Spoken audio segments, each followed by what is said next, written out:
ma già fumare questo manifesto questo. Fermate vicino, però perché stiamo aspettando che qualcuno passava per domandare chi era.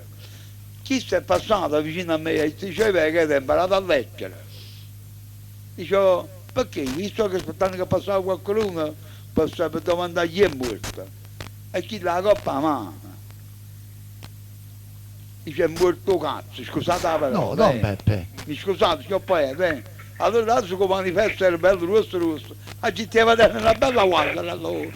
Senti di quello che allora morne, si fanno quelli manifesti, mi pare, nei giornali. Che si fanno a fare i manifesti così grossi. Quando morì non ne riceve niente a nessuno.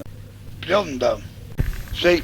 Senti, io ho smarrito l'uccellino. Avete smarrita? L'uccellino. L'uccellino. L'uccellino. La uccello di cima. Pronto? Ci siete? Antonio del Colano. Buonasera, Antonio. Buonasera, Don Pe, volevo dire una cosa. Dice. A quella signora che aveva telefonato prima.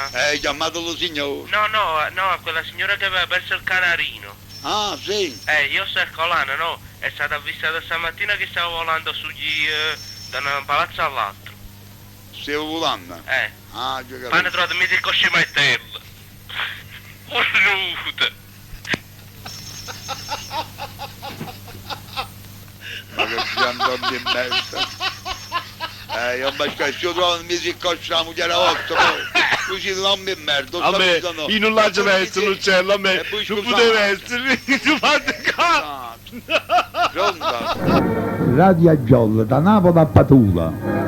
Chi si mangia cazzo e chi ci ha bruciato culo. E abbiamo la Radio a Giolla.